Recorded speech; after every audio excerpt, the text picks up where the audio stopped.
Hey, welcome back to Newvember. It's day 17 of this song everyday challenge that I made up and I'm the only one doing. Is my camera like super blurry? I don't know. I did some tweaks to the camera to make it look better, but I know nothing about making cameras look better. And also my screen is not great. Hi, Seastar. How are you? I am doing good. Let me up the sharpness a little bit. Wow. That's too much. Let's go like cut it in half, 50%. Cool. All right. So today is day 17, and if you were around yesterday, you know that yesterday was an absolute marathon. We did 2 songs in a row, and the stream was 6 hours and 20 minutes long, and then I spent another hour or so making the video for that. It was not a great day yesterday. So today, I'm going to set myself a hard limit. If I'm still making music by 4 o'clock, I have to stop because A, I'm pretty tired. I could use a break. And B, I have to go pick my wife up at work. So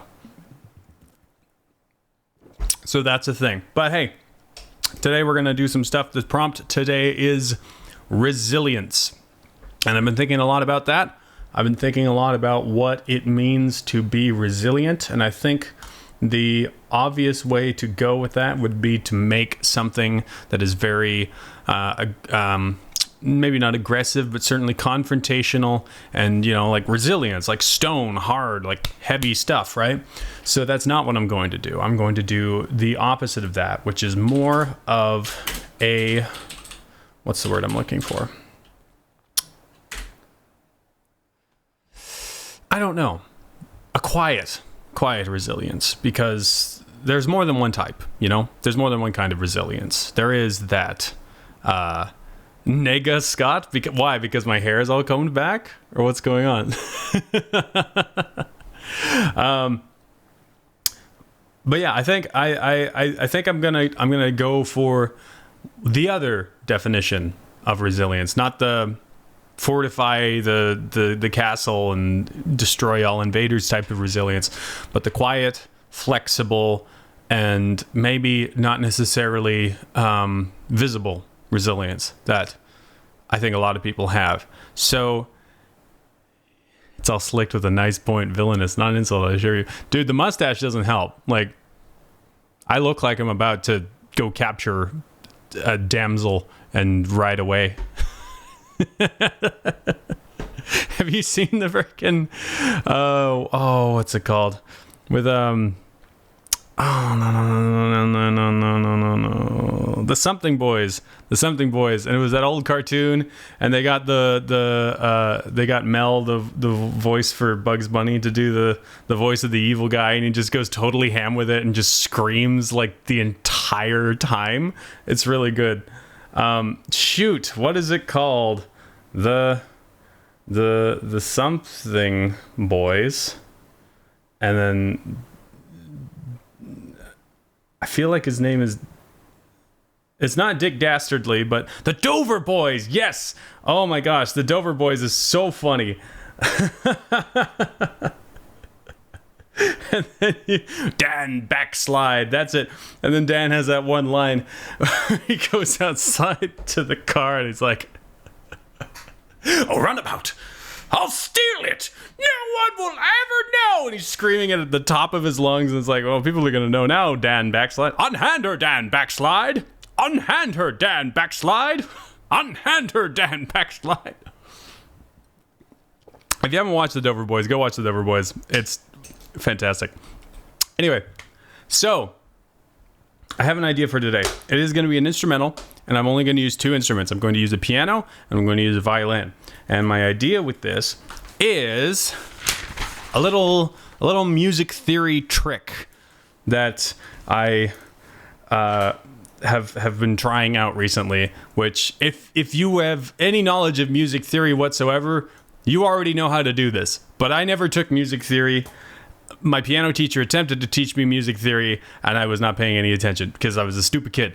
Excuse me. So what the thing about scales is that there are modes of scales. Theory did suck when we were kids. Although we also weren't like necessarily as interested in music as we are now, and I feel like if I had the interest in music right now when I was a kid, I would have paid more attention and I would have practiced more, and I want to yeah. You don't need music theory for drums. Shots fired. Spicy take. So the thing about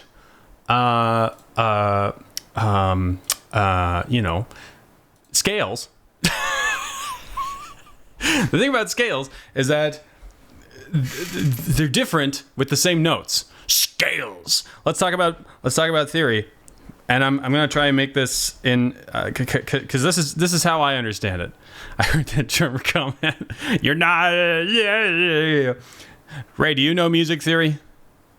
There's my point. Anyway, so scales. Dang it. There's these things called modes, and they have different qualities to them. And so you have your major scale, which is right. It's a C major scale. Okay. I'm gonna my G got stuck there. Headphones on keys count. I'm gonna turn this up so you can actually hear it.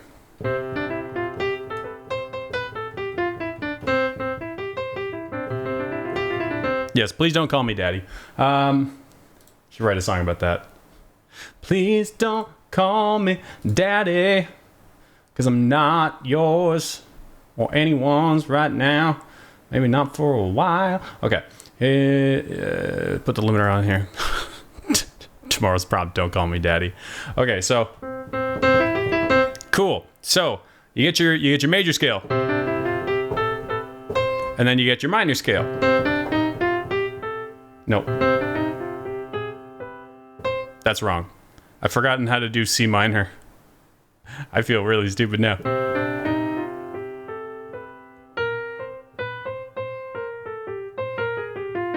That's it. That's wrong, but whatever. Anyway, so the point I'm trying to make here is that these notes in C major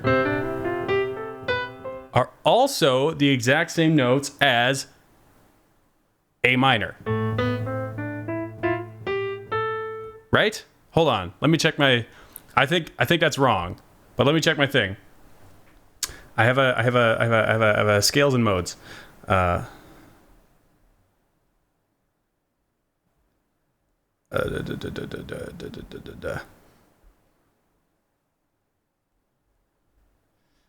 C major modes. Okay. I got this. Sorry. I know this.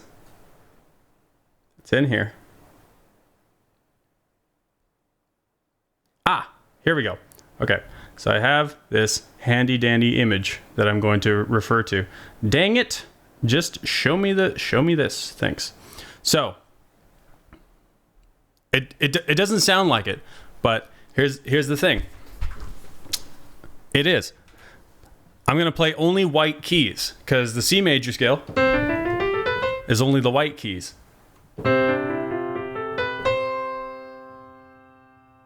Do I promote the stream on Twitter? No, because no one follows me on Twitter. Anyway, these are white keys. These are also all the white keys.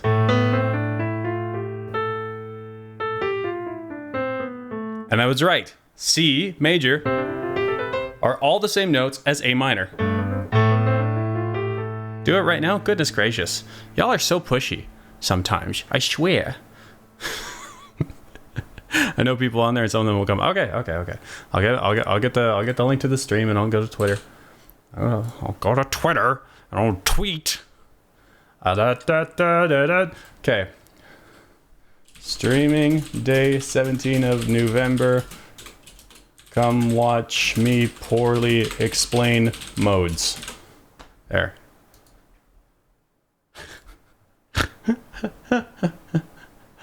Okay, I have tweeted it. It is my friends though, so you're warned.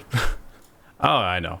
I know what your friends are like. Okay, so anyway, so those are all the same notes. This is A, B, C, D, E, F, G, A. And then C is just C, D, E, F, G, A, B, C. Those are all the same notes. It's all the white keys. There's no black keys involved. Good band though, Black Keys. But now that we know that, what else can you do with that? Well, these keys are also the exact same notes as in D Dorian, which sounds like this. Which is a very different feel to it.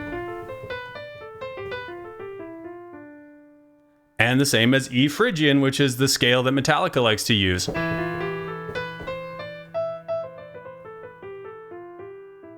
And it's the same notes as F Lydian.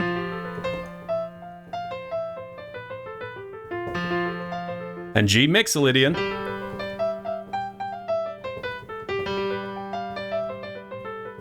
And A minor, or A Aeolian. And finally, B Locrian. And the Locrian scale is one of the hardest scales to make music with because it sounds like shit.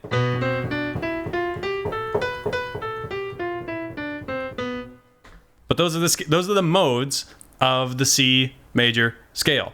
All of those notes are exactly the same notes. I'm not playing any notes other than I'm just playing them in a different order and with a different root note. Because if I go like this, and then I go like this,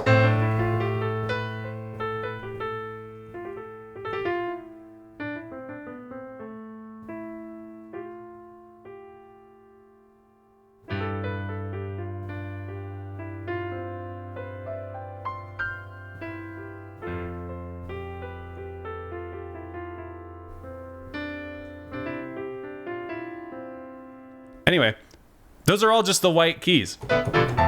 Just those. No black keys.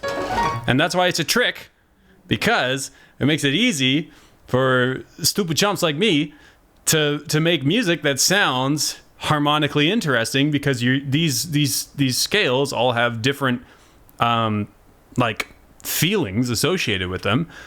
But I also don't have to play any black keys. And so I can play something like I don't know. I'll just play something at random, like.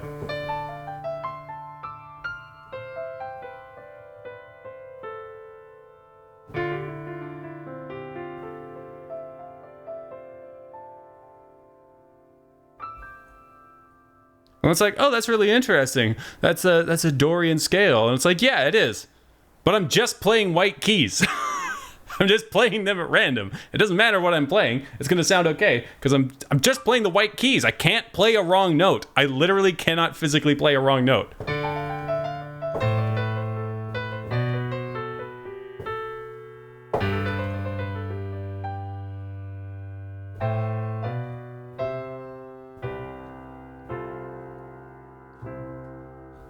And that's why it's a cheat.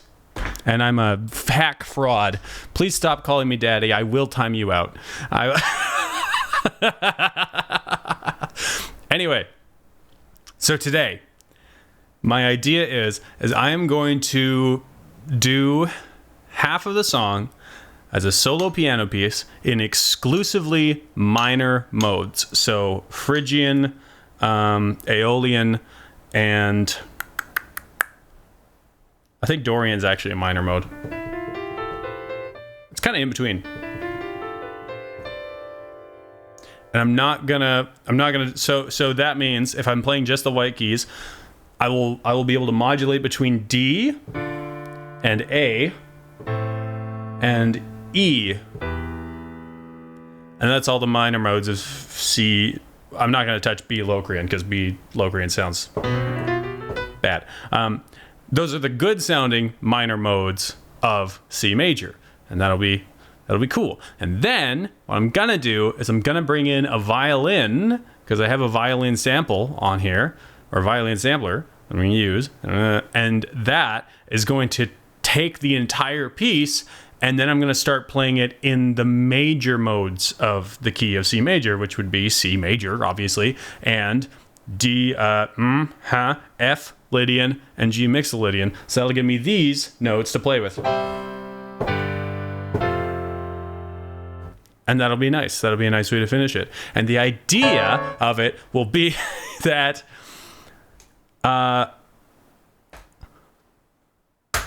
What am I getting at here? The moral of the story is that when the piano, the person is alone, everything seems hopeless and negative, but then someone comes in and joins them, and now they're together on this journey, and it stops being negative. It's the same notes, but all of a sudden they turn positive, and it happens because that other person comes in and takes these notes that the piano is playing that are negative and says, hey, let's put this in a different key, right? We're going to put this in a different key. It's still going to be the exact same notes, but it's going to feel different. It's going to be different. And that's where I'm going with this piece. It's metaphorical. Yeah. That's what I'm going to do. So, it's going to be pretty quick, I got to say. I'm going to do this probably free of any meter, free of any real constraints. It's going to be very stream of consciousness, flowy type stuff.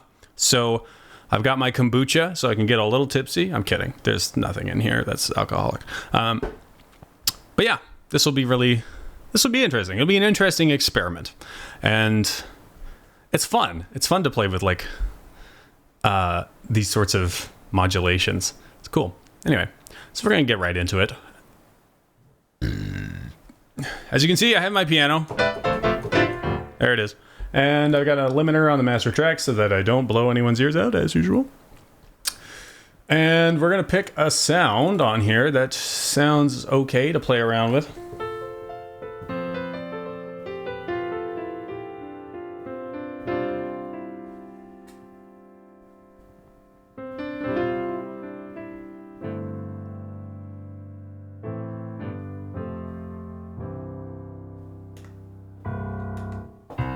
That'll be the lowest it goes. Because then I can modulate with that F, or that G, that F. And N on the C. I won't touch C major until the very last note. So everything else would be this like...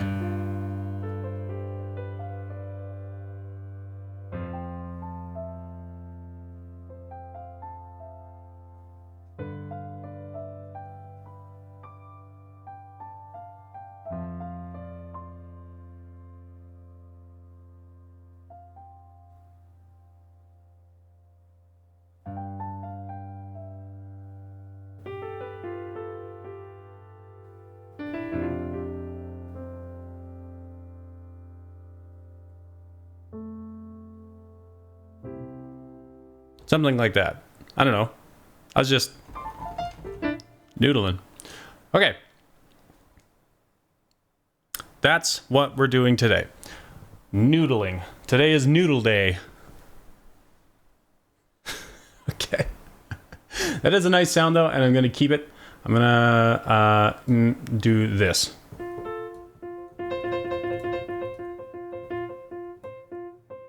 I'm going to change the velocity control a little bit.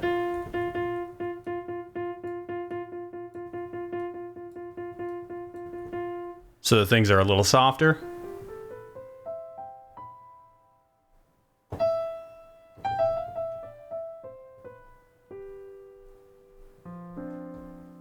And I'm just going to drag that down a little bit. Yeah, there we go. So now, even if I like go nuts here, it won't be as loud. We're just gonna give it a nice little S curve there.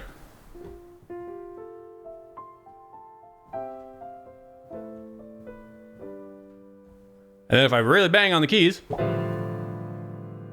it's not horrible.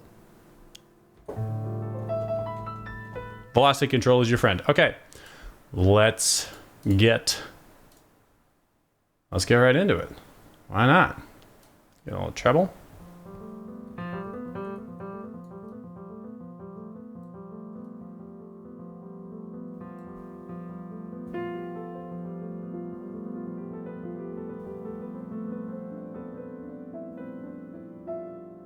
Come with me on this journey.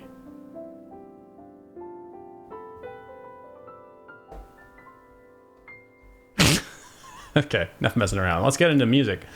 Time signature doesn't matter and BPM doesn't matter because this is free of any meter.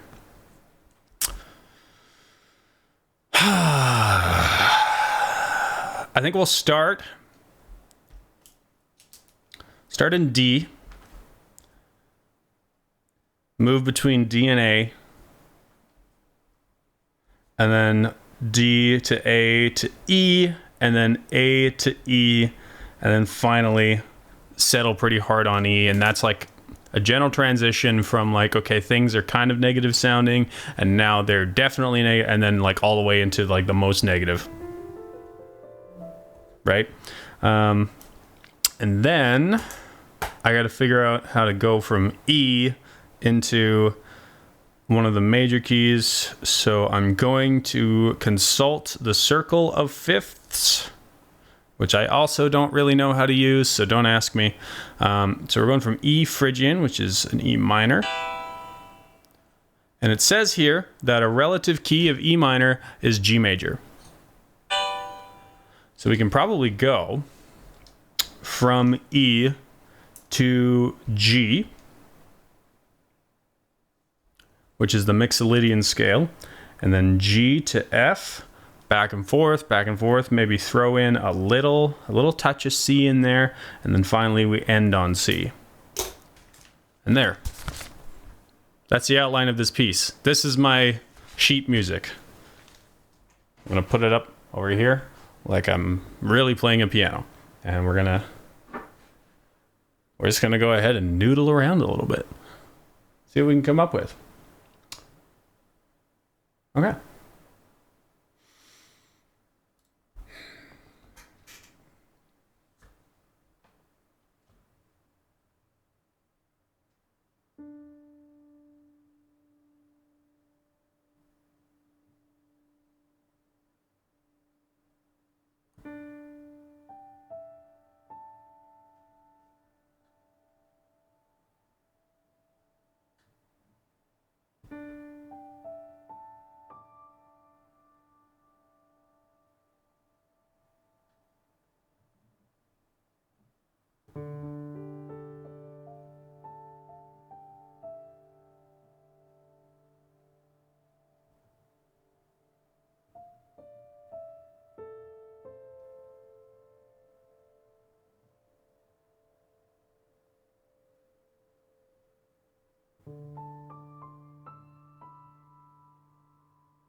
I'll fix that note.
violin comes in here.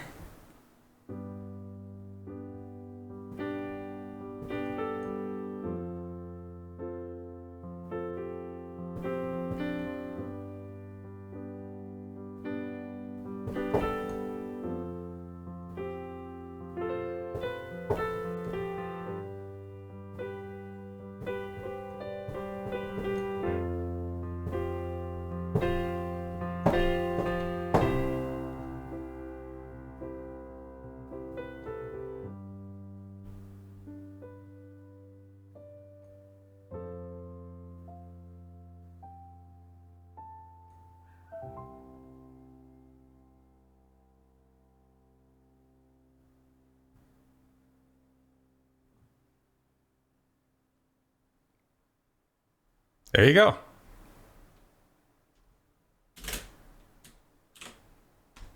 Done.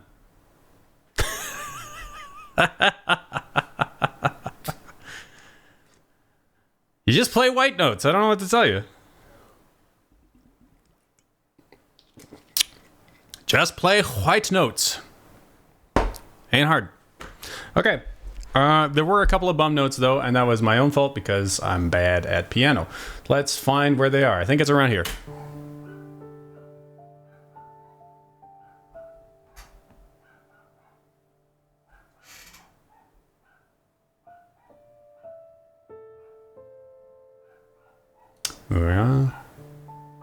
Can y'all hear the dog barking, by the way?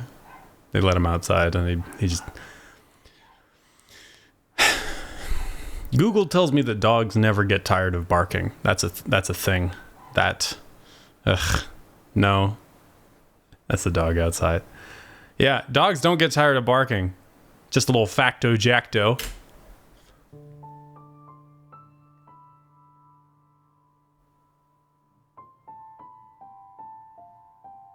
Okay, I wasn't there. It was here? Nope.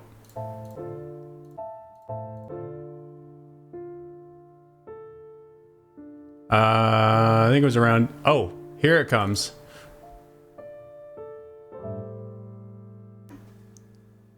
Yeah, where are we? Where are those notes?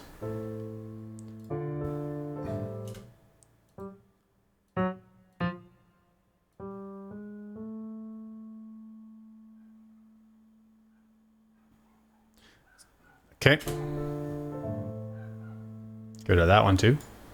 Whoop. Whoop. Did I do something? Nope, I did not do anything. There we go. You've ruined me with facto-jacto. I say it everywhere. I actually don't mind that one there. And you don't blame me, okay? You can blame our good acquaintance Dank for introducing me to facto-jacto, and now I say it all the time. I can't even remember the original story.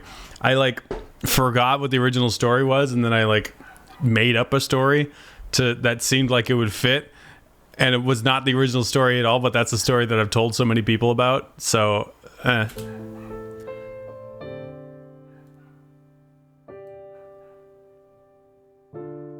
yeah, I don't mind that there.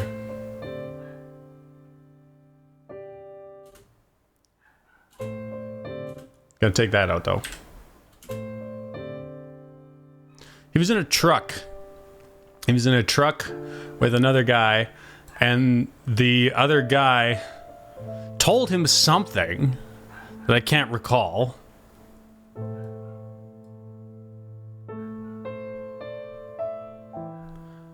But when I've told the story, I said that it was that the rate of suicides among truck drivers was higher than the rest of the population. That's not what he originally said. I can't remember what he originally said. You'll have to ask Dank about it. But yeah, they were just sitting in a truck, and he just breaks out this random apropos of nothing fact and then says, just a little facto-jacto.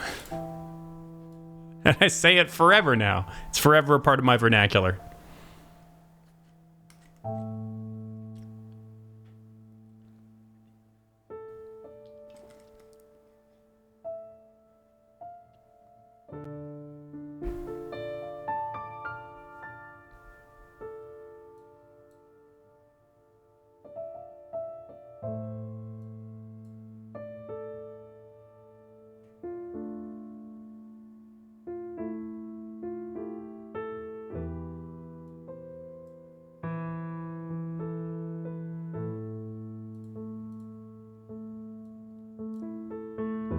This reminds me a bit of Minecraft music, you know?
And that's nice. Ends there. Cool. There we go. I'm gonna render that out. Whenever I make something like this, I am reminded of this one YouTube poop that exists that I love. And you've probably seen, it's called Wow, It's Made. It's a series by Da Things on YouTube. And the second one that they made, Wow, It's Made 2, just has this ridiculous line where... it's better if I just show you. Hold on. Let me pull it up here. Oh, no, you're going to see my Twitch. And yeah. Okay, let me... It's just so good. Wow, It's Made 2. Okay, where is the...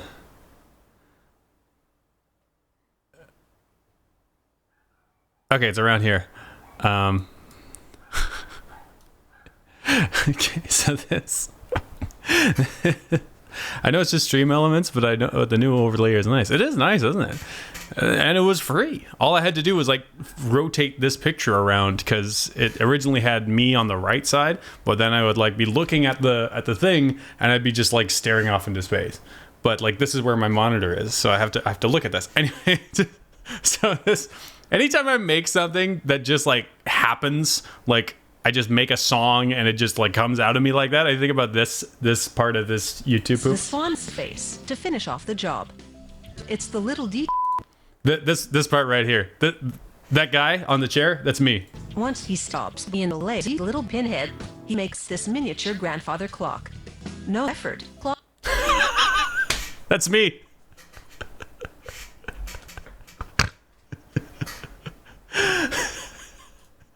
Once he stops being a lazy little pinhead, he makes this miniature grandfather clock. No effort. Anyway, let's... Funny. Okay, let's try out this new channel strip. He and I are kin, yes. Waves, because I own the SSL 4000 bundle, they came out with a new SSL channel strip. And, light flickering? We good. They came out with this new SSL channel strip, and because I own the bundle, they just gave it to me for free, which is nice. Well, this is a lot like the other channel strip, but it has some features that I quite like, including being able to monitor different EQ frequencies. And yeah, it's real stinking neato. So we're gonna put a thing on it, and we're gonna check out what we can do with some input gain. Oh, there are notes there. That's what I thought.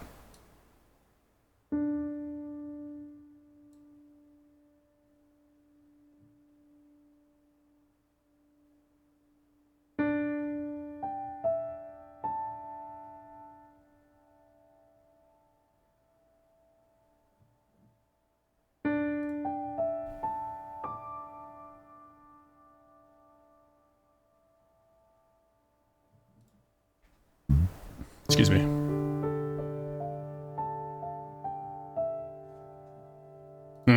I've run into an issue that I don't like. So I'm going to go to raw tweaks. I'm going to turn down the pedal noise and probably a bit of the hammer noise as well.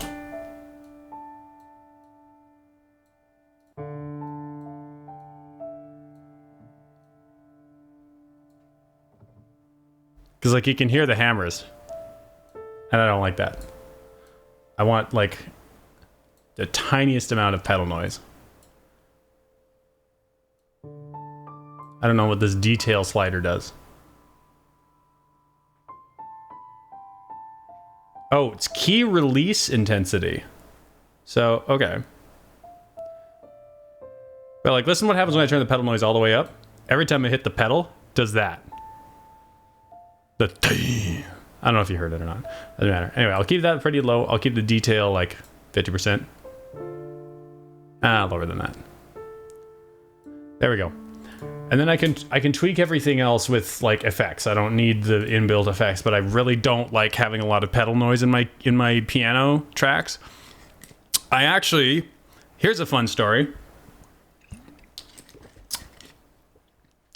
When I bought this audio interface that I'm using, which is an Audient ID4, and it's fantastic, it comes with a free coupon for this service that looked really interesting.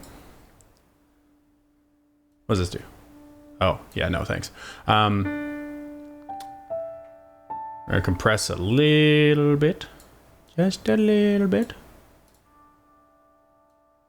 Just a little bit more.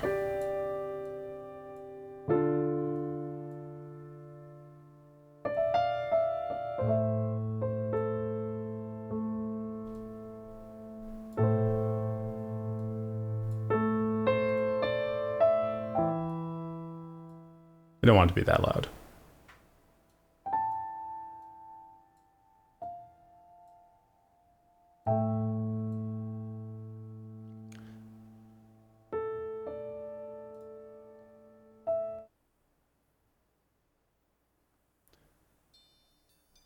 This is that monitoring EQ feature that I was talking about. So I'm able to select the frequency that I want less of,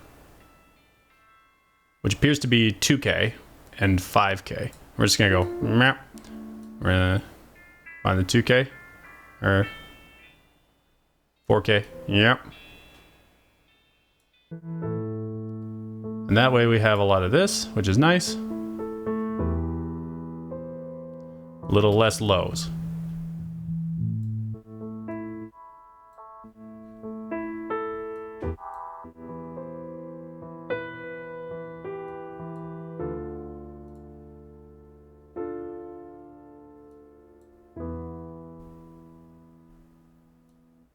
A little bit air.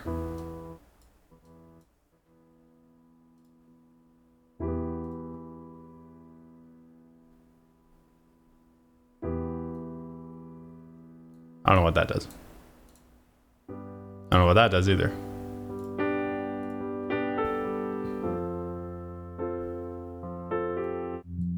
Put a little back, a little bit of the lows back.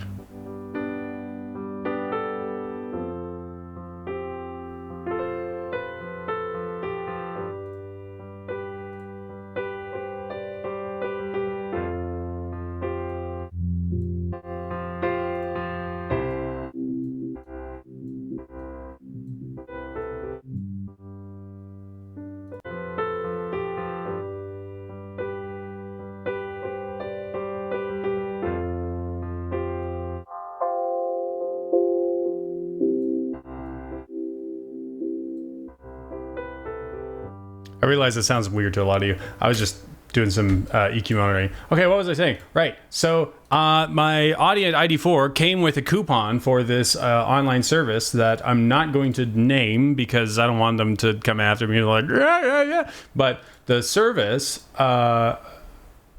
said that what it would do is you give it, there's just a piano somewhere in like France, and you can upload a MIDI file and it will take that MIDI file and it will feed it into the piano in France, and it will play it on the piano for you, and then it will record it, and it will send you high quality recordings of a real piano playing your real MIDI, which is like really cool. I'm like, cool, that's neat as heck.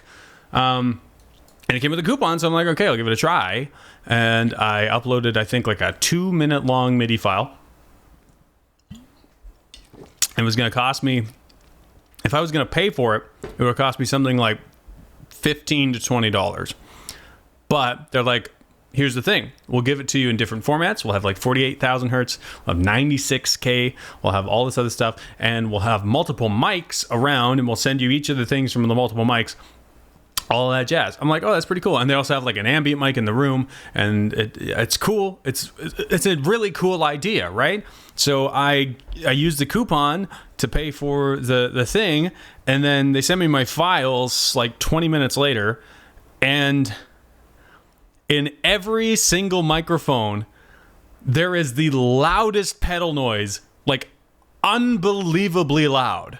Like, it'll be like this nice soft piano, you know, and all of a sudden you just hear boom, and then boom, every single time you hit the pedal. I couldn't believe it. I was like, this is completely unusable. And there was also there were other problems with it that I won't get into. What's the word I'm looking for? I don't know. Anyway, it wasn't great, and the files that I got from it were absolutely unusable. And then they sent me an email that like, hey, do you have any feedback for us? And I didn't have the heart to give them feedback, but I did anyway. I told them, hey, look, there's a bunch of pedal noises in these. Also, one of the mics was super distorted. I don't know what the deal with that was. I feel like someone snuck into the facility and just cranked the gain on one of the microphones as a prank. But anyway, that's a fun story for today. Let's compress this piano. I don't know how to EQ a piano.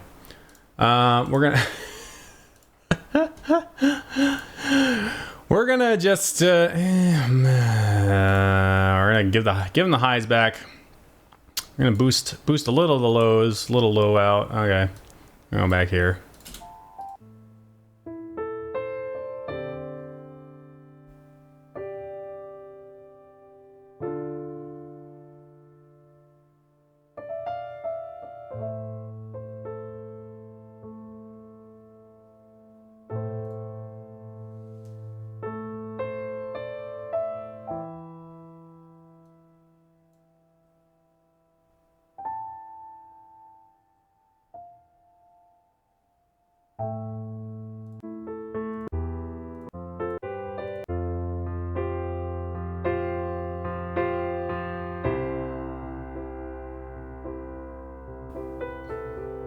That sounds fine. Let's give it a little bit of modulation. Excuse me, goodness. Let's put a little chorus on it. Nice chorus is nice. Let's smash, smash, smash, smash, smash. Yeah, I don't know. Let's do a basic doubler. Let's find out what that does. Oh, I don't like that.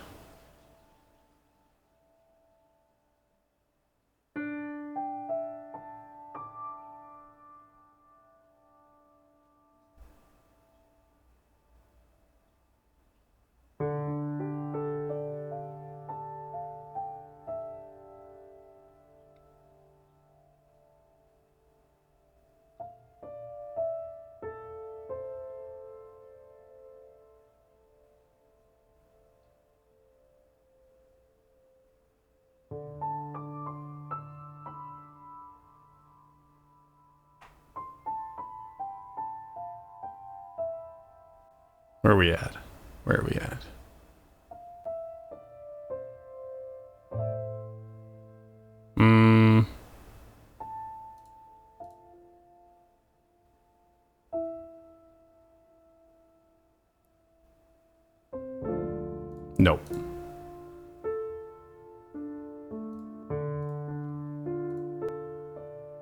Okay, I take back the doubler. I think, honestly, just a bit of reverb. Just a little something, you know? Nothing super massive, I say as I whip out super massive. Let's put it in a small space. I can move this back now. That's a medium space.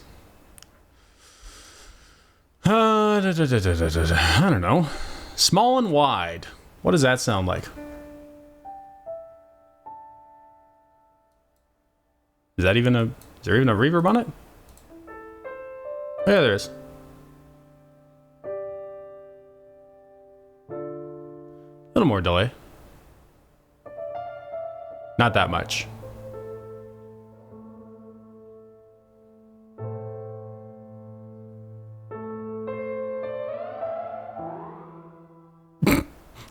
I love it when I change delay settings. It's so much fun.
Bit of a shorter attack time, I think.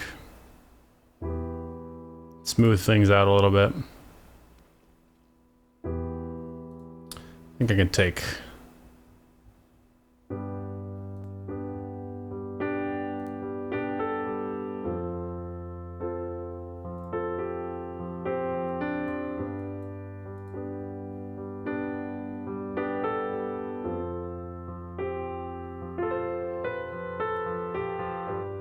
Yeah, I don't want to boost that too much.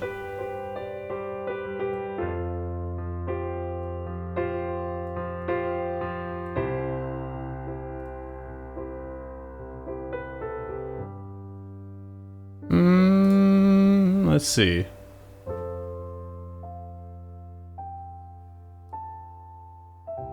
Yeah.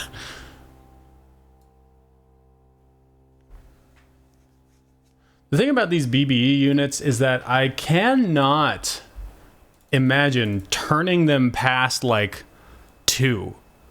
Like these go up to 10, but like listen what it does to it.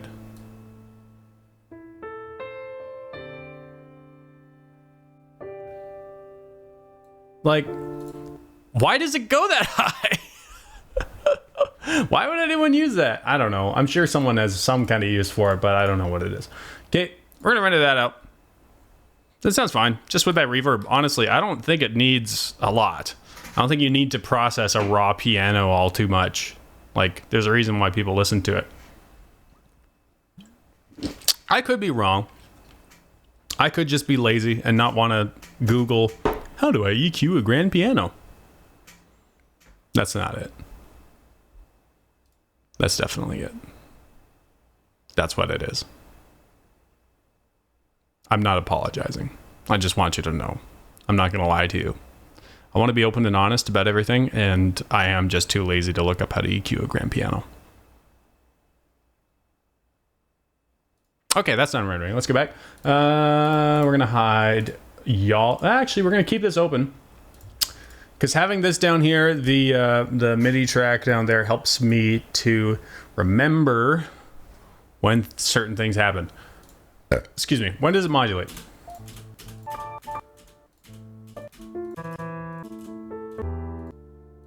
Modulates here. Okay. So we're gonna bring the violin. Silence. Add a little violence. Dumb joke. Sorry. La da da da da. Let's get our violin. And keep in mind, I'm also not a violinist. This will be interesting. All I know about violins is that I hold a note for a while.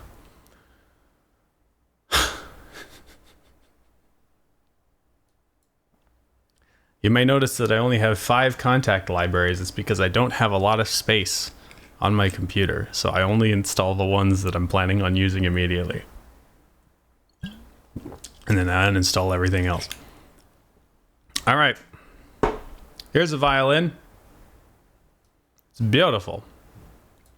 Ah! Come on. Get out of the way. I want to turn you down a little bit. Ah!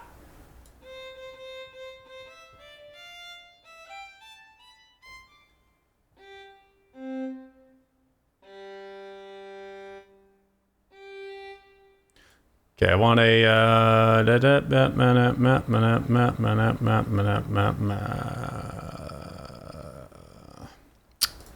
stain. Keep the dynamics pretty low.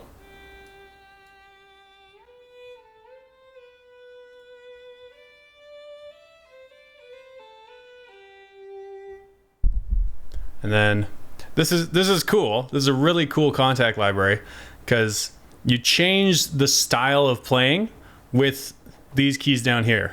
So playing a C down here changes it to the virtuoso. Then the D is whatever that is. Then staccato. Pizzicato. And then I've just added this one.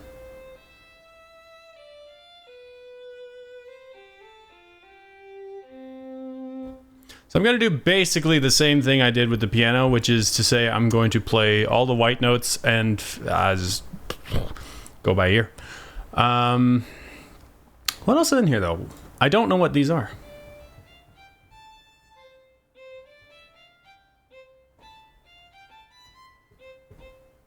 Nah. Okay.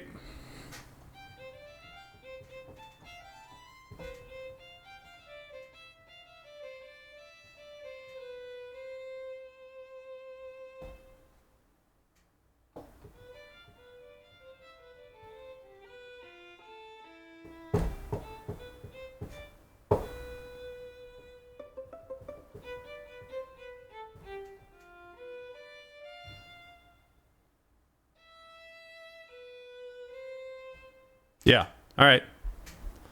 Let's go ham with it. So we got the and the and the yeah. These 4. Okay.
Something along these lines. I don't know. I think holding that G though is good. Oh, we got all this range.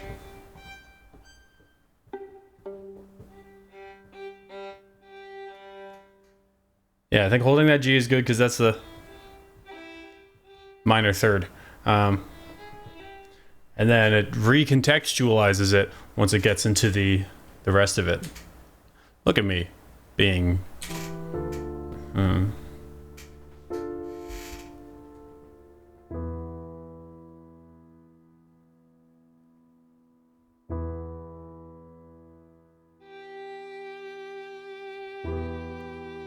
I'll turn that down, obviously. I'll like fade it in.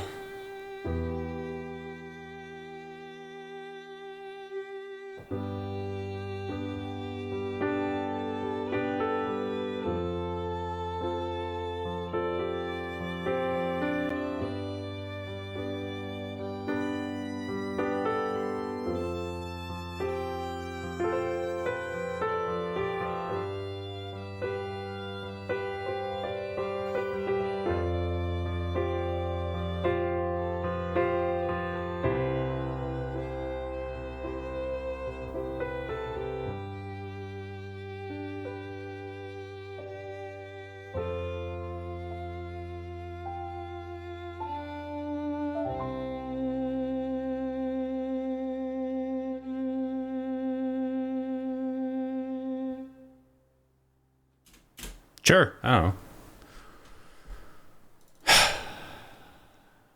Fix up the timing a little bit.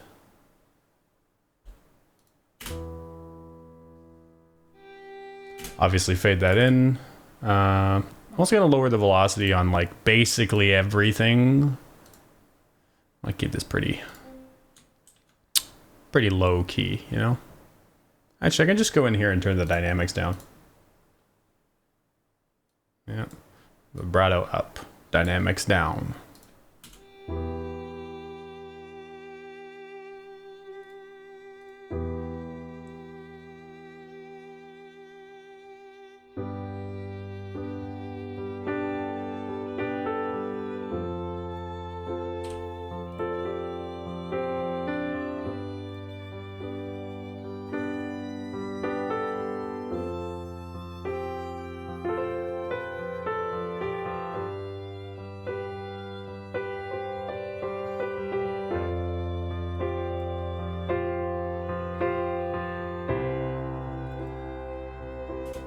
That's what I wanted to fix. That note there.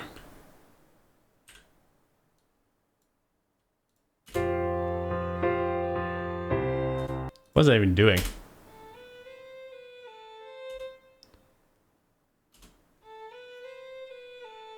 I guess that makes sense.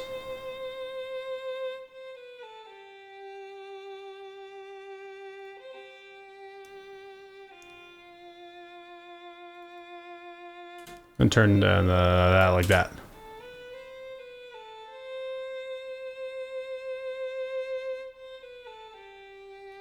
Cut it off a little there.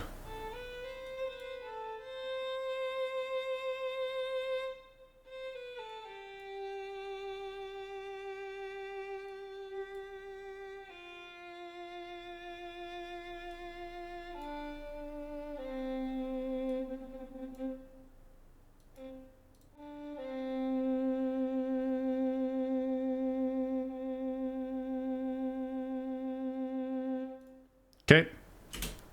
Render that. What's a violin? Don't ask me.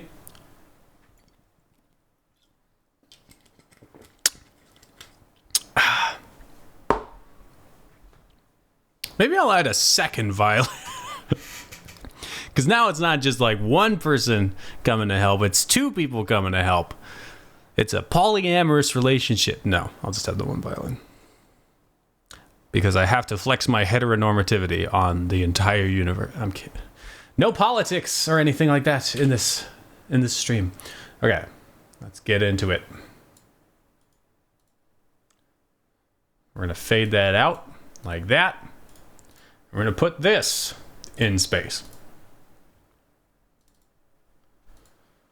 And put this in nice space. Let's put it in the same room.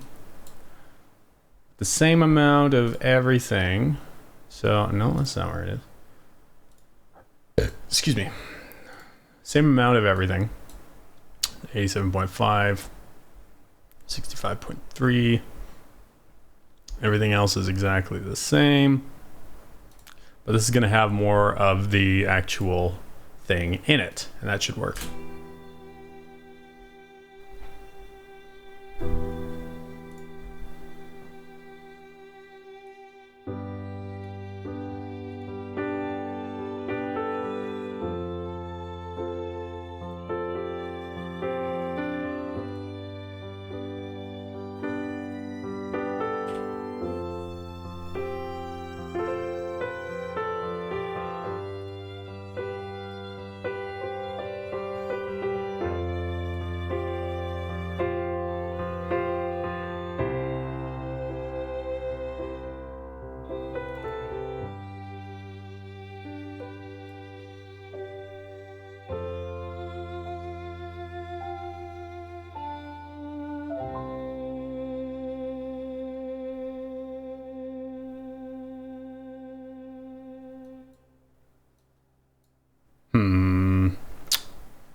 Now I have to look up how to EQ a violin. No, I'll just play by ear.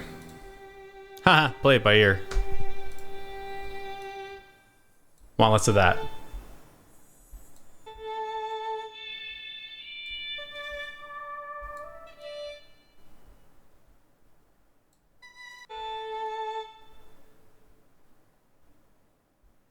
There is no 200. All right.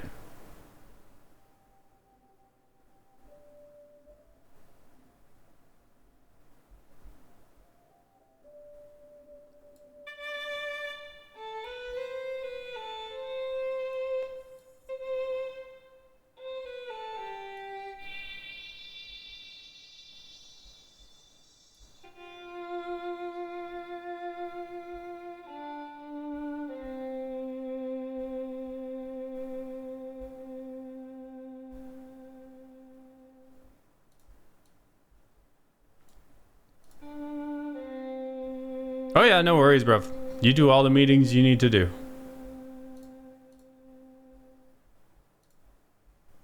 We got the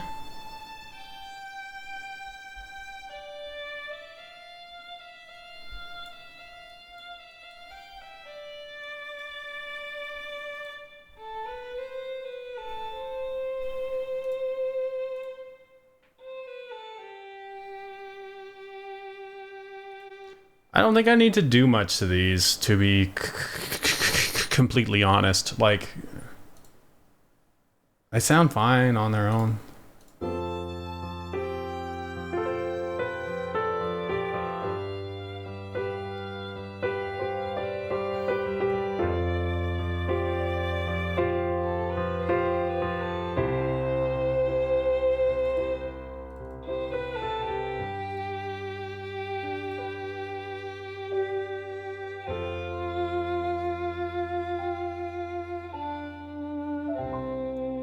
Violin's a bit loud, but I can fix that.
Okay. Piano's sounding a bit too ringy in my ears. It might be because I have my volume too loud. I'm gonna listen to it again.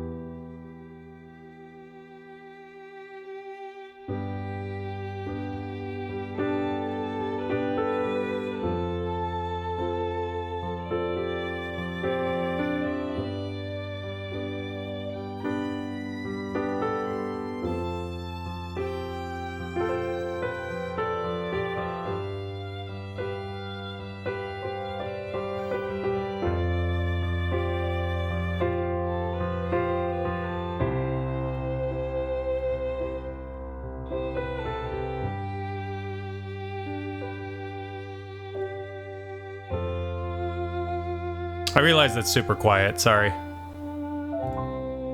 I need to fix the gain staging in this, and by that I mean I just have to turn it up here.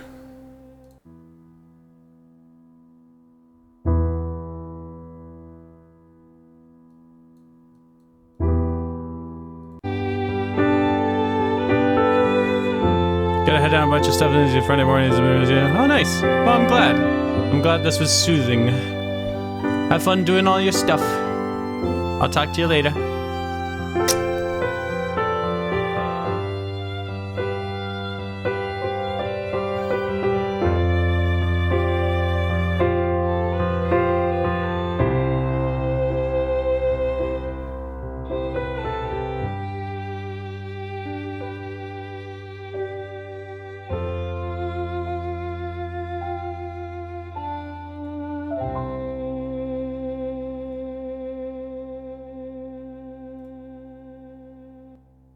faster ending there.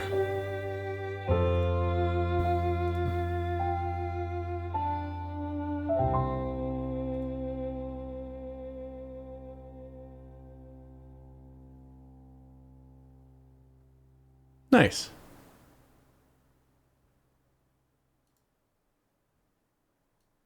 Okay.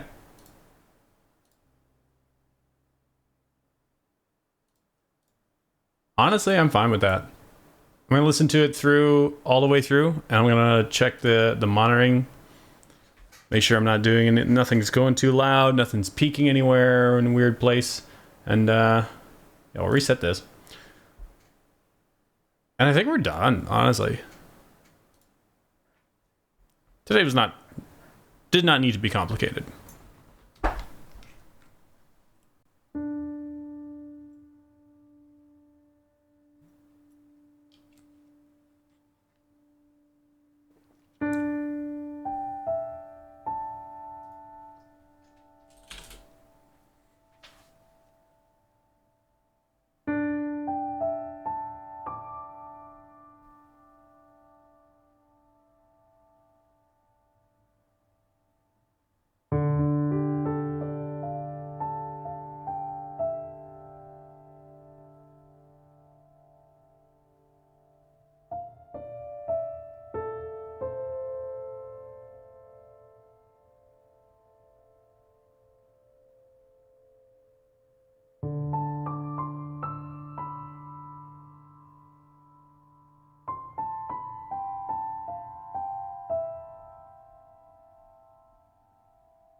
Nice. Okay.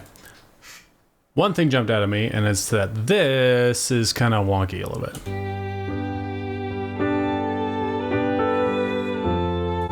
I feel like it needs to either be earlier or later.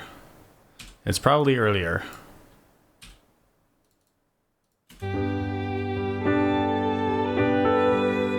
Nope, later.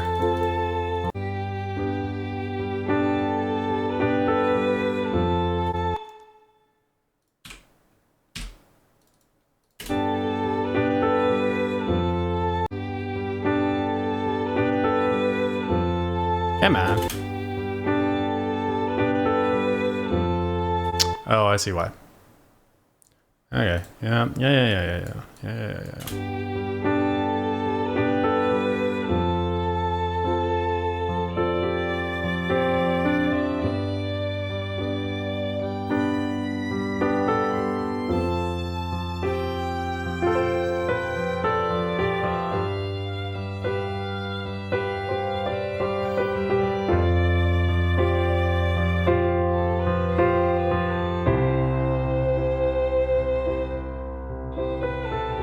Okay.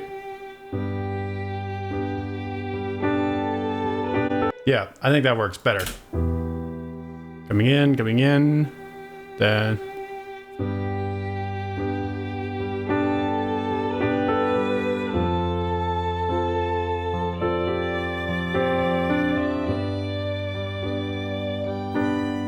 Still seems off.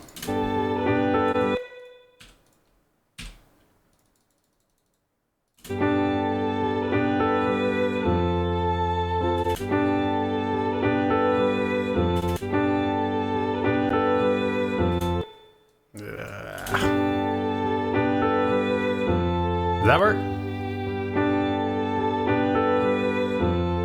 I think that worked.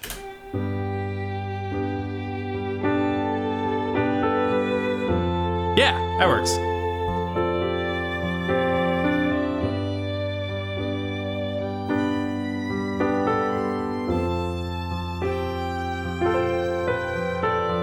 I feel like that needs to be earlier. When you only have two instruments, you gotta make sure that everything works.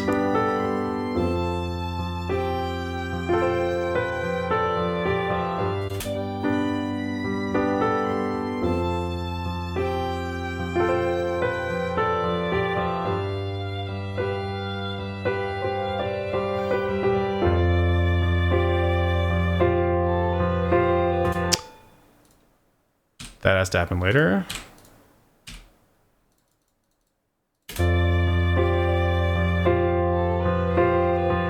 Later. That's it, I think.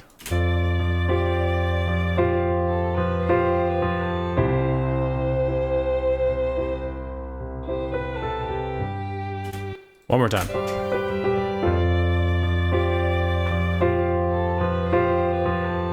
There it is. Nice. And I like that they actually come together and they play the same thing at the end. That was a nice touch. By me. I'm complimenting myself. Someone's got to do it. Okay. Yeah, I'm really happy with that. Honestly, I don't think I need to do anything else to it. If you disagree with me, you're wrong. Get out. No, yeah. Today, I knew today was going to be a pretty short one because yesterday was a friggin' marathon. So nice and short, nice and dynamic, you know, like we got a dynamic range of like 17. And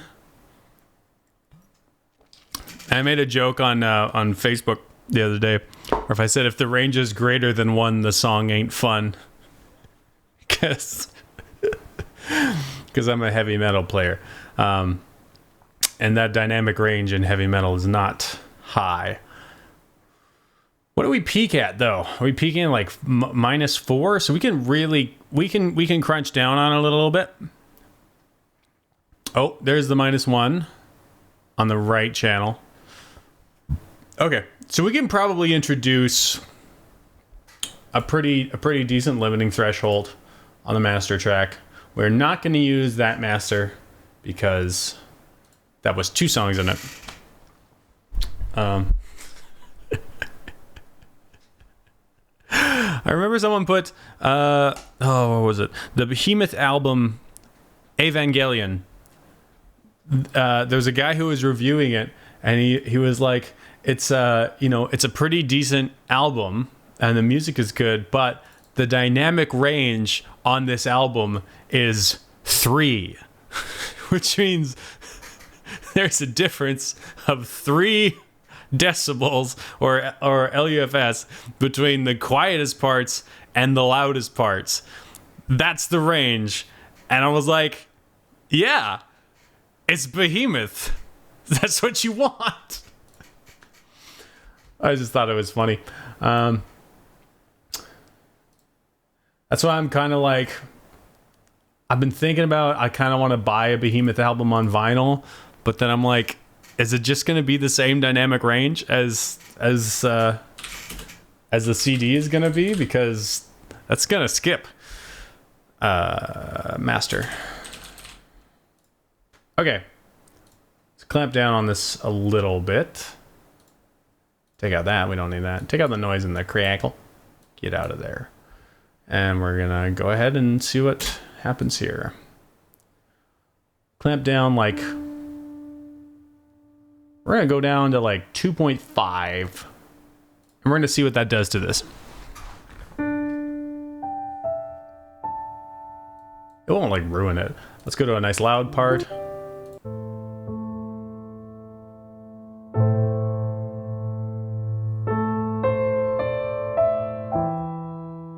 What was that?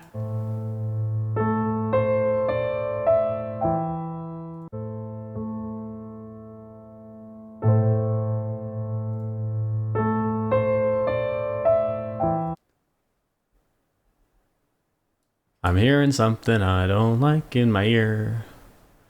Let me take a look at what I can do here. I can do separate bands on this, right? That's something I can do? Yeah. Yes, I can. Okay. There is too much, I think 500, in the right channel. We're going to turn that band off. And see if that... Oh. Turn that band off there too. Okay. So we can just EQ the right channel.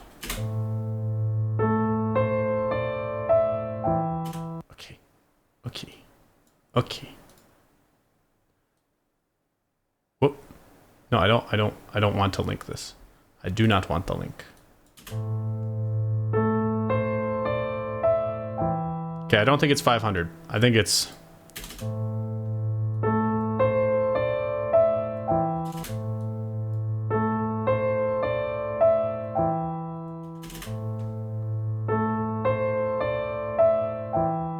That's weird.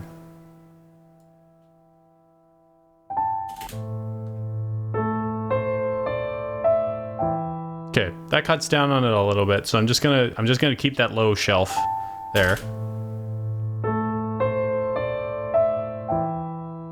Yeah, whatever. I'll keep it. Make sure that doesn't ruin everything else.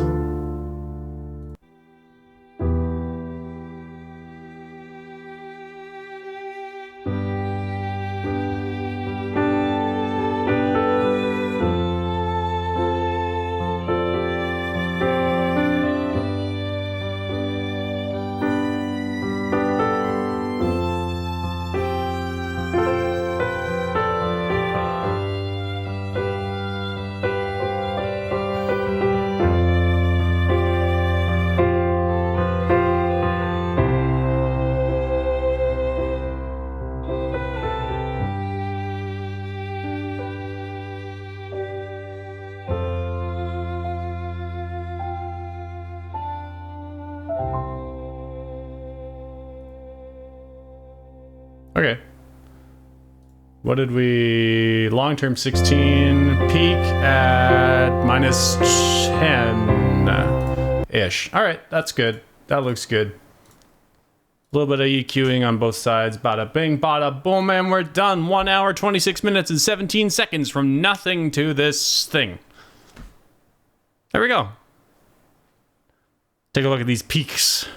Peaks and valleys. Look how dynamic this is. Coop. Look at all that dynamic range. Oh yeah. Somebody called the audiophile police, or not the police. I don't know. I don't know where I was going with that joke. Somebody tell the audiophiles. They want all the range? That's where it is. Nah. They'll feel at home on this range. Okay. Let's save that. We're done. Okay. Let's... 222. Yeah, that's not too bad for a day's work. That gives me lots of time now to clean the house and some other things. Have a snack, maybe. I had a pretty big lunch. I had a chunk of ground beef with some broccoli and a little bit of cheese, and that was my lunch. It was delicious, I gotta say. You have not eaten today. It's 2:22. Holy crap! Eat something. What am I gonna say? I don't have anything else to say. I think we'll just use like a static video for this. So we're over on Pixels, which is an amazing website. You can see my latest searches: wake bed, alarm, wake up, wake, armor, sword, two-hand sword fighting, horse, sword, and horseback. That was all for the last video that I did. So today we're gonna have... Let's get a storm. Let's get a nice storm. Nice stormy video. That isn't shaky cam. No.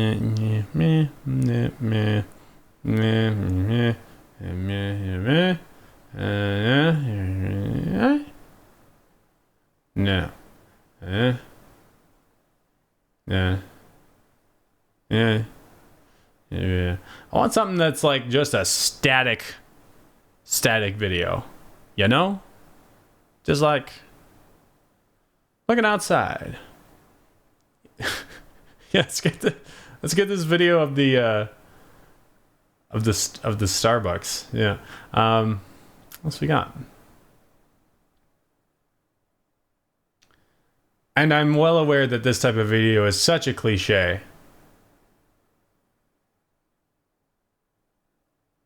But I don't give a dang. But resilient, yeah? I like this one. I like the trees. There's some trees there, and they're swaying on a rainy day. But they stand tall because they're resilient. But they're resilient because they're flexible. Thank you, Tom Fisk, for giving me the footage to work with. Okay. And I'm just gonna open up my Vegas Pro here. We're gonna do this real quick, because this shouldn't take too long.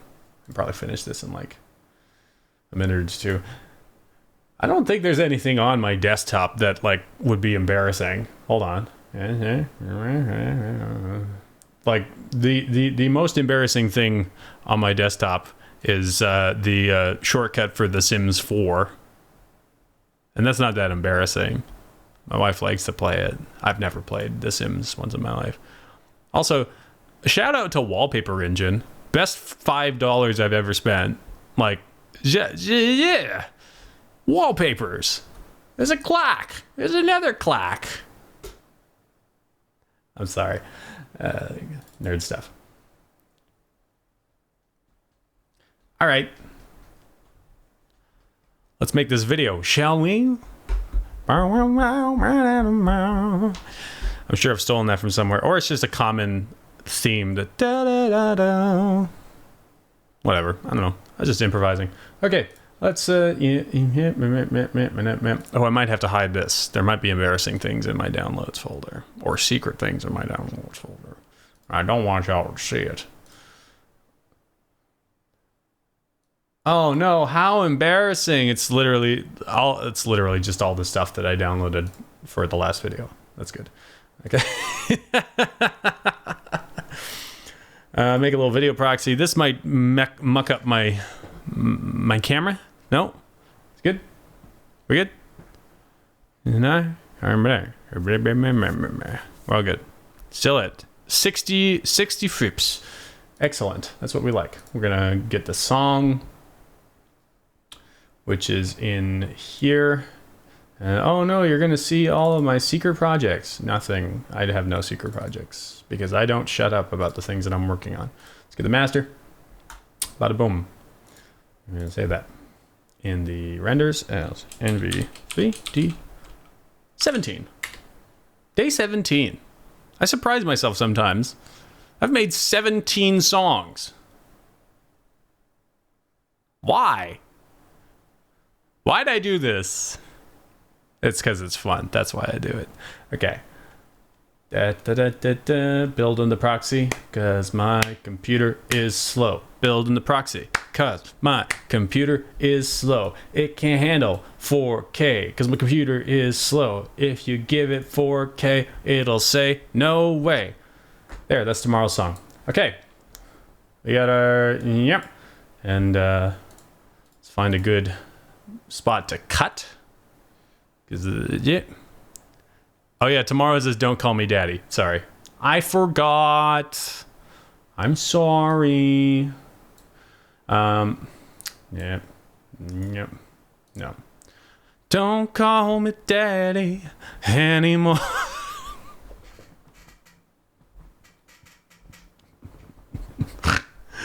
Okay. So what's happening here? Oh my goodness, my computer does not like that. It does not like running all these things at once. Okay, I can probably just slide that in there with a 3-second fade and no one will notice.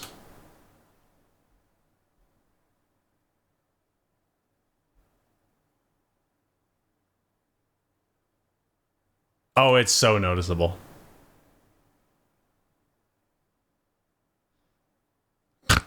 Yeah. Excuse me. Question is, do I care? The answer is probably not.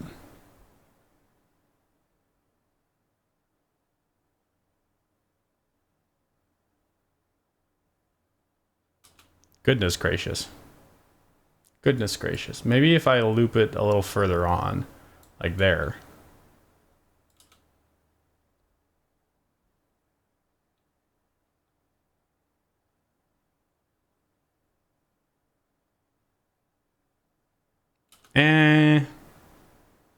You know what? I don't care enough. Let him see the little jump cut.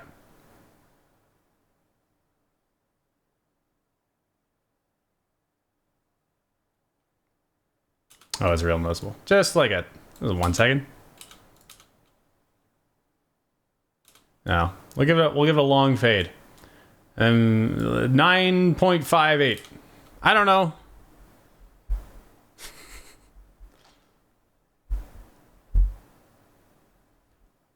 Cause there, now it's like a dream sequence thing. Completely intentional. Okay. Yep. Yep. Cool. Grab all of these. Just these ones, please. Thank you. Yep. Okay. Grab all of these ones. Thank you. Oh, we're almost done. Okay, we just need one more. Blup. There we go. There, video's done. Song's done. Video's done. 1 hour, 35 minutes, 57 seconds. Hooray! Render that. Now this is gonna kill my stream. This might actually crash my computer. That's how bad my computer is. I need a new computer. I'm saving up for a new computer, except that's a lie, because I keep buying gear. But to be fair, I need the gear. Oh yeah, here I go. Here I go. Down I go. 34 frames. 41 frames. 60 frames. Oh, we're back? We good? 59. I'm getting my new case today. Theoretically, UPS says they're going to drop by today with the new case, but I don't know. I guess we'll see. But that'll be fun. I get to move everything into the new case, and I'll make it all nice, and I'll tie things. I'll get like ties, and I'll tie things. Go sit outside in a lawn chair with a good book. Well, it's freezing cold outside, so I'm not doing that. What I am going to do today, though, I think, is I'm going to take a listen to this bad boy. Yes. Look at it. Look at the track names on this friggin' album. This is why I love Pound. So good. Just amazing. I now own more Pound merchandise than any other band. Like, it's really cool. It's super cool, right? Like, that logo is insanely cool. And it makes sense because you have the one drum kit and then the other drum kit and then the 9 strings of the guitar. Shout out to Pound. Friggin' amazing. But like I didn't understand the logo at first. I was like, oh, what's that? But then you realize that the drummer is playing 2 separate drum kits, and on one drum kit he has a smaller bass drum. And on the other one he's got a bigger bass drum. And then I think it's Ryan. Ryan is the guitar player. He's got the 9 strings. How they came up with that logo is insane. But I mean, they also came up with these. So whatever. But also. Just look at this friggin' vinyl. Look at this record. This is beautiful. I have to do a new vinyl day on it, but it's just, oh, it's gorgeous. This cost me 25 Canadian dollar dues for a vinyl record in Canada for a band that almost nobody else listens to other than really cool people. Like, $25 dues for a vinyl record is insanely cheap. And I got it at that price because I went to the show. And if I haven't mentioned it already, the Pound show was friggin' insanely good. And y'all should go listen to Pound if you haven't already. There are also some other bands at that show. Shout out to the Hallowed Catharsis. Also friggin' fantastic. Great opener. They have a fantastic lead vocalist.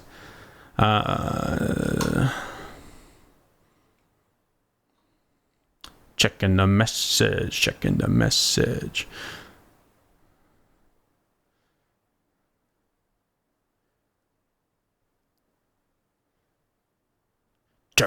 emails. Dear Strongman, how do you type with boxing gloves on? I'm never going to get over Homestar Runner. I'm going to remember that until the day I die. I'm going to be sitting on my deathbed making Homestar Runner references. And like my grandkids are going to be like, Grandpa, what the hell are you talking about? And I'll just sit there going like, I'm so proud of you kids. You're doing a great job. I'll be like, Grandpa, why are you saying that word wrong? Oh, job.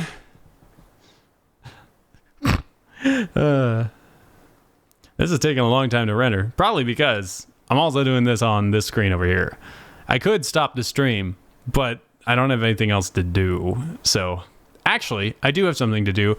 I gotta go to the washroom. So, I'll be right back. You can hang out, but as soon as I'm back, we're probably gonna end. So, whatever. Be right back. I'll be right back.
All right, I'm back. Chilling. Video's done. It's done. I'm gonna grab a heated blanket. I'm really cold.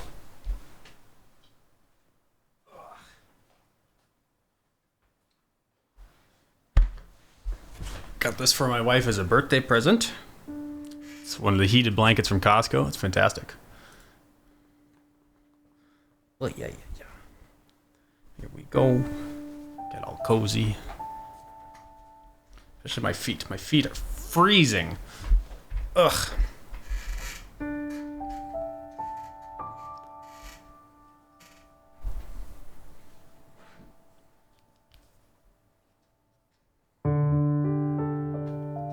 Yeah, heating pad's a good option. Anything that produces any kind of heat, really. A couple of nights or a couple of mornings when I wake up and it's freezing cold and I have to go to work at like 5 in the morning, I literally will I'll turn the oven on to like 400, set it to rapid preheat, and as soon as it hits 400, I'll just turn it off and open the door. I know that's a tremendous waste of energy, but at least I'm not oil fracking, so I don't feel that bad about it.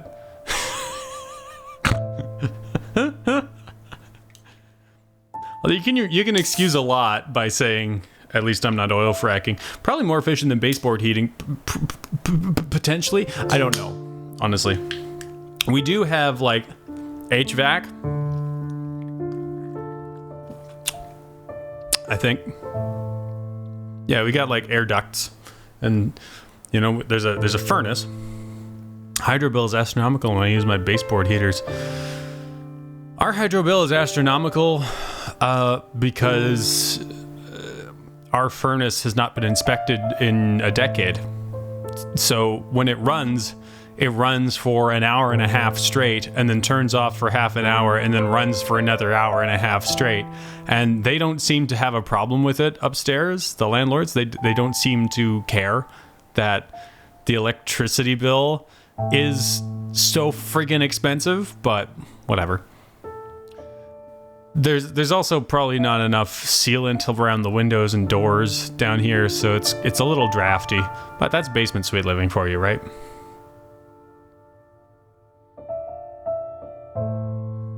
We're paying a percentage of the electricity bill, yes, in lieu of paying a flat utilities rate, because they wanted to charge us a flat rate of $200 a month for utilities, but we told them no, we'll prefer to do a percentage of the bill, and it does end up being less because in the winter months our utilities are more than $200, but the rest of the year they're significantly less. So, you know, and obviously we pay for our own internet and TV. Yeah. So it's, all in all, it's not that bad.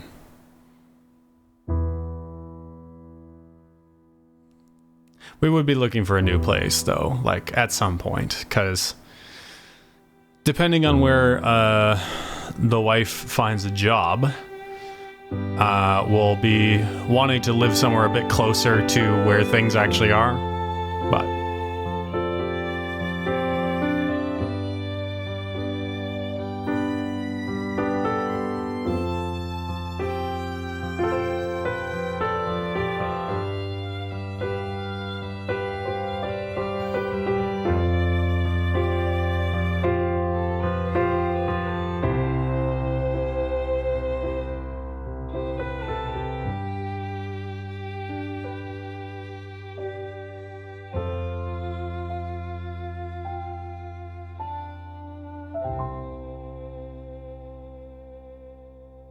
Nice.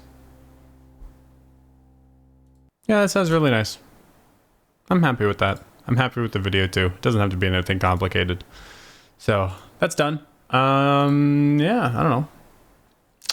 We're pretty much done here. But I will show you my biggest secret that I don't tell anyone. It's how do I make the YouTube thumbnails. I will show you. Secrets. What I do is I have paint.net, which I've been using for a very long time because Photoshop is expensive. And then I go into here and I go to open recent, and here's my thumbnail template. And I literally just put a new layer on and I put new info on it. That's what I do for the entire thing. And I have this little panel here to remind me the text and the text size and the outline size and how big the file has to be. So that's it. And this is literally the exact same template I used for Newvember 2. I just put the new album art on and deleted all the other layers. So yeah, so that's what I do. And then, we go in here and we got Hope Gold, size 288. And then I find the center, which is at 1244. There we go, or close enough. And we go day 17. Resilient, and that's too long to fit onto one line. So we go day 17. Resilience. And we make that white. And then we move it up. There we go. And then we select this part.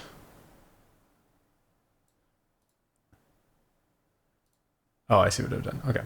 And then we find one that has the 2 lines. And what am I doing? What? Oh.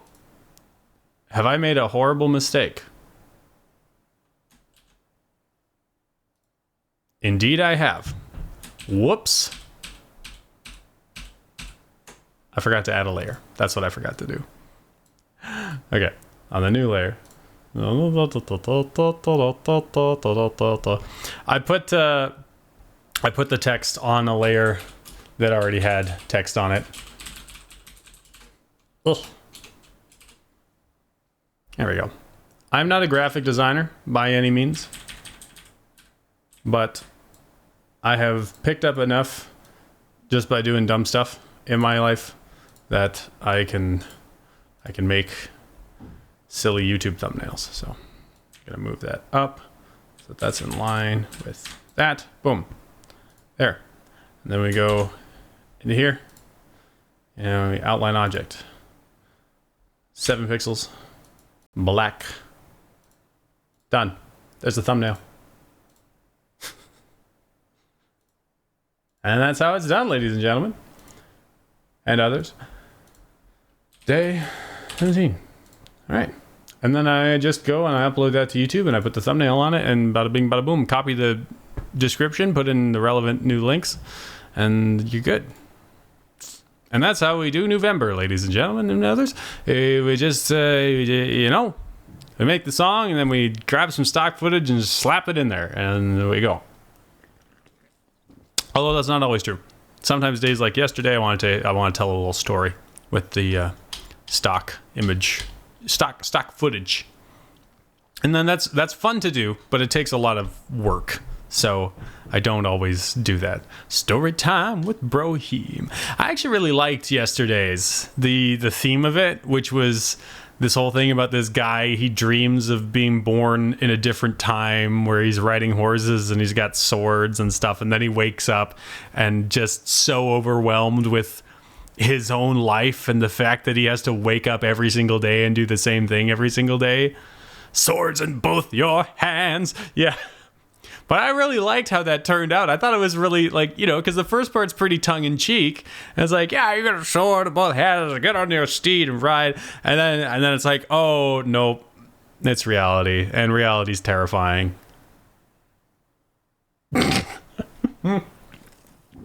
Anyway. Yeah, that's it for today. I'm going to sit here in my blanket and I'm going to upload the video and then I'm going to chill. Oh, I went to Costco today. That was a mistake.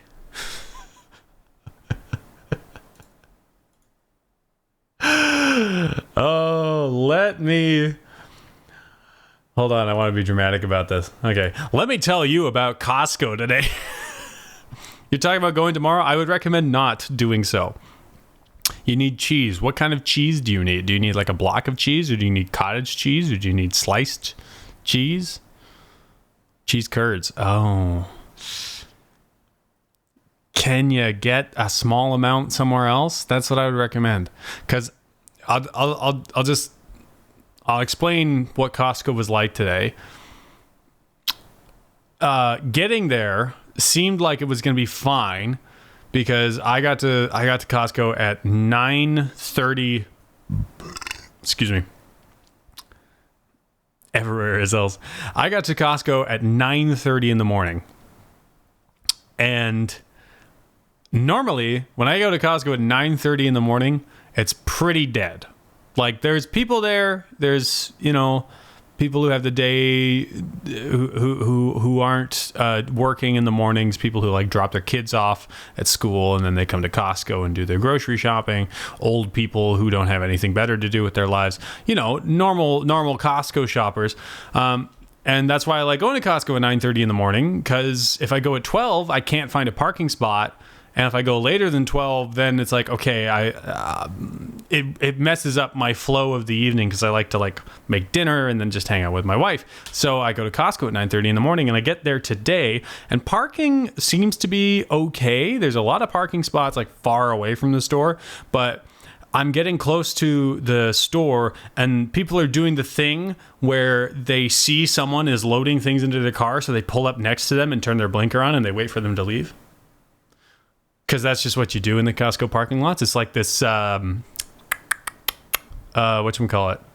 It's like this unspoken thing that people do. And it works. And if you have to do it, you have to do it. And sometimes you have to do it. Because sometimes you just drive around and there's nothing. And then someone backs out after you've passed and it's like, oh, well, now I can't get in there.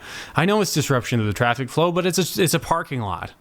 I don't know. It's not optimal, but the optimal thing would be that they have more parking spaces, and that would require a lot more land, and they can't do that. Because that'll disrupt everything. But anyway, so they're doing the thing where they're waiting for people to leave, so they can get the parking spot, which at 9:30 in the morning on a Wednesday is unusual. That's an unusual thing to see at Costco at 9:30 in the morning on Wednesday. That's usually what I would see in the afternoon at Costco on a weekday, because that's when everyone's on their lunch break and they go and they get groceries. And parking at Costco after 12 o'clock is a nightmare. So this is already pretty unusual. I'm like, all right, there seems to be a few more people here, but it didn't seem like this was going to be a madhouse. This didn't seem like it was going to be packed. I go through and I get all my groceries. There's a lot of people. I have to scoot around people every once in a while, a little more than I usually do. I usually have to anyway, but anyway. Excuse me. Goodness gracious. All these carbonated beverages. But I get all my stuff. Nothing's sold out. Everything's still there. There's tons of stuff. There's no shortages of anything. There likely will not be. Because, the floods, they're knocking things out for probably, 2 weeks at the most. They're gonna fix the roads, and most of our stuff comes in from boats, so it doesn't matter. But anyway, it matters. I'm not saying that the floods don't matter. Don't accuse me of that. The floods matter. It's horrible. It's a terrible tragedy. But the supply line, it's not going to be irreparably damaged, right? You don't need to go and stock up on things right now. You can just get by. You'll be fine. But then I'm getting to the end because I do the thing where, you go in through the entrance and then, wind through the aisles and you get to the deli and the meat, wind through there, and then you wind your way back until you find to the cash register. And then they have all the snacks right next to the cash register. And I needed 5 gum because we go through this stuff like it's candy, because it technically is. But also, my dentist told me that if I don't want to brush my teeth every single time I put my Invisalign retainers back in, I just chew some sugar-free gum, and this stuff's all sugar-free. And it's fantastic. It's the best gum in the world. No word of a lie. So I need to get some 5 gum, and I round the corner, and I come through the supplements and the vitamins and things, and I look, and there's a lineup for the cash register, which is not out of the ordinary. Usually there's a lineup. It goes back about 2 or 3 aisles. But this lineup is backed up to the toy section, which if you know what a Costco is usually laid out by, it goes cash register, snacks, bedding and toiletries, clothes, books, toys, seasonal deli, right? Something like that, along those lines. And so this is backed up to the toy section. And I'm like, okay, that's a little weird. That's a lot of people. But I squeeze my way through and I get into the candies and the snacks and stuff. And I come out on the other side and there's another lineup for the cash register on the opposite side of the snacks. And it is also backed up to the toy section. I'm like, oh no. Oh, this isn't good. And I squeeze through. I get my gum and I put it in. I squeeze through. I got my, 2 lines to the cash register on separate sides of the aisle, separate sides of the store, both going to they're funneling onto like the 2 halves of the registers. And I'm like, okay, this is crazy. So I go around and I'm like, I'm not standing in this weird lineup because this is the most inefficient lineup there's going to be, because this one only goes to like the cash registers on the left, and then the other ones go to like the self-checkouts, and then the rest of the registers. And you get blah, blah, blah, blah, blah. Anyway, so I go and I'm like, I'm going to find the back of the line of the other line. And at this point now, I have to go all the way up to the seasonal section to cut through to find even where I can see the end of the line, which is in the meat section now. And so I get into the Costco lineup in the meat section, and I sit in that lineup for about 5 minutes, which is not a long time to stand in a lineup. I gotta say, they did a really good job, a tremendously good job of getting everybody through there. But I'm in this lineup for 5 minutes, and then there's someone directing traffic at the cash register, pointing people to the registers. And so I'm directed to one in the middle. It's great. There's like 2 people ahead of me. That's great. And then I take a look around. Every single register is double staffed. Every single one. There are no closed registers. The self-checkouts have 2 staff. Everyone's there. Like, they are going full steam ahead with this stuff. At 9:30 on a Wednesday morning, they have full staff for all of the registers, and there's still a lineup going to the meat section. I could not believe it. Yeah, God bless Costco staff, and God bless Costco, because they pay their staff very well, or so I have been told, and they treat them well. And that's why I give them my business. Also because it's cheap, and they have good cottage cheese. But it blew my freaking mind. I was like, this is ridiculous. This is seriously ridiculous. Like, I know it's frightening that places are flooding and things are happening, and it's a lot. And like, there's all these worries about how the highway's closed and this is closed, and how are we going to get our food and stuff. Like, we're going to get our food. We get it from a lot of different places. This one woman was like, well, I don't know what we're going to do without any what was it? Oh, without any like meat and dairy. And I looked at her, I'm like, we get a lot of that from the US, right? Like, it comes across the border. It doesn't come from Toronto. It doesn't come from Alberta. Like, some of it does. There's a lot of Canadian dairy, but a lot of it is just imported from the US. They just hop across the border, and the border's not dead. Like, the roads down there are fine. The highway down to the States is completely fine. And like, the ports are open. We get a bunch of stuff on ships. But like, one highway is closed. One highway that leads to most of Eastern Canada is closed. And people think it's like we're not going to be able to get food. And I don't know what to think about that. I don't know who to blame for that. I think maybe they might be sensationalizing everything a little bit. I think maybe, thanks to social media, people are getting overwhelmed by the amount of tragedy and everything that they're being exposed to. Like, there are legitimate concerns with the Coquihalla Highway essentially becoming uprooted, and a set of train tracks outside of Lytton getting mudslided down, and there's like all this stuff. Yeah, clickbait. It doesn't actually tell us we don't need to panic that much, because if you're not panicking, you're not going to read the article, right? I'm not one of those people who's all like, oh, the mainstream media just wants to spread fear and panic. No, but I recognize that fear sells, right? I realize there is a lot to be afraid of and to be wary of, but I also recognize that you don't need to panic. The world is not coming to an end, most likely, in the next year, maybe later. But right.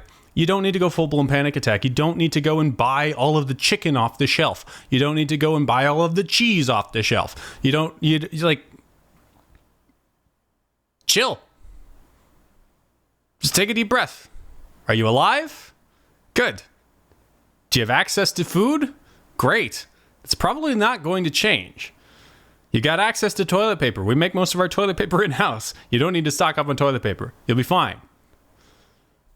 Do you have access to clean water? Good? Great. You are doing fantastic. You have nothing to worry about right now. Yo, what's up, man? We finished the song already, so I'm just talking about going to Costco today and what a nightmare it was. It wasn't actually that bad, but like, you know, Costco, Wednesday at 9:30 in the morning, they had all of the checkouts fully staffed, and there was still a lineup from the cash register to the meat department. It was absolutely nuts. People are just panic buying. And like, I get it. Yeah, it's scary. But just because you're scared, you don't have to buy all of the meat. Like the store shelves in Chilliwack, someone friggin' broke into the Chilliwack Superstore. They broke the glass doors down to get in there, and then like the whole meat section is cleaned out. Everything's just absolutely cleaned out. The produce section is cleaned out, and I'm sitting here going like, I buy one cucumber and it goes bad in a week. You're gonna like hold on to all of that shit? You really think you're going to eat all of this food? What are you going to do with that? You're going to put your lettuce in the freezer? Maybe. I don't know. You're going to put your cucumbers in the freezer? Like, what if? It's going to go bad. Produce is going to go bad. Meat is going to go bad if you don't freeze it. Stop it.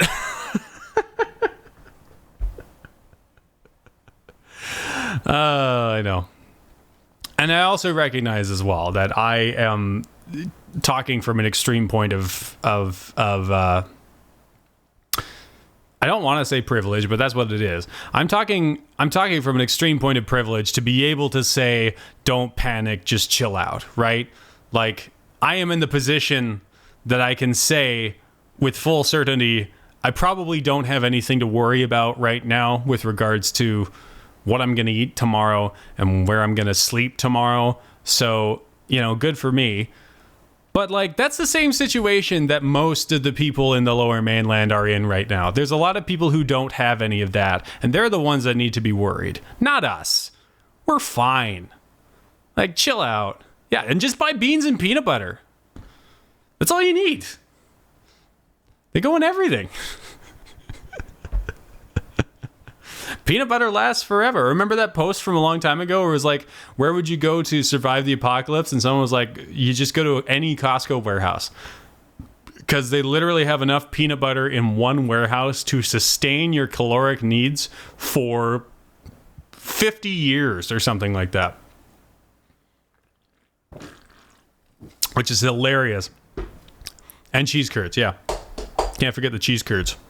50 years of PB. I'm here for it. We're all here for it.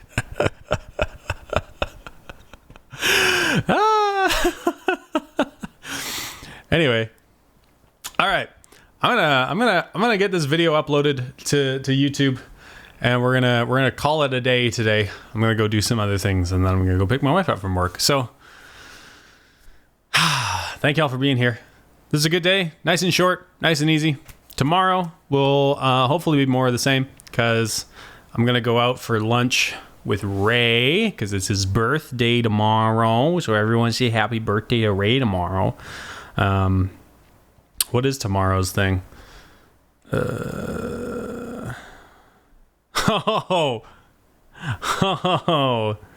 tomorrow's prompt is hell. So we're going to have a lot of fun tomorrow, and I'm not going to make something that sounds good. Yeah. I already have ideas. I'm just going to get a bagpipe, just a solid bagpipe track, and just... That's good. Can you throw a sample of that laugh in there? Bagpipe noise core. That's what we're going to do. We're just going to take a bagpipe sample and destroy it. And then overlay an accordion and maybe like a ukulele. And I don't know. That'll be fun. I'll probably think of something better tomorrow. But ukulele. Polka. Yes. I could attempt to do a polka track tomorrow. But that might be a cheap shot. I don't know. Yeah. Or could you hear me out? Hear me out. Bro country with bagpipes. Like, you just get the bagpipe droning on, and then some guy talking about driving his truck and, you know, get the horses and thanks, I hate it. Yeah. I probably won't do that. I don't know what I'm gonna do tomorrow. I think it's gonna be along the lines of noise tomorrow, because I can just use a whole bunch of samples, and then I don't have to do a lot of work, and I can get something done real quick. And I'll have to tomorrow because I'm working tomorrow night. So I'm going to have a very condensed amount of time, which means I should probably end this stream and do important things today so I don't have to do them tomorrow. Anyway, thank you for being here, all of y'all. I love you very much. I'll see you tomorrow for day 18. Bye-bye now. Bye-bye. Bye-bye now.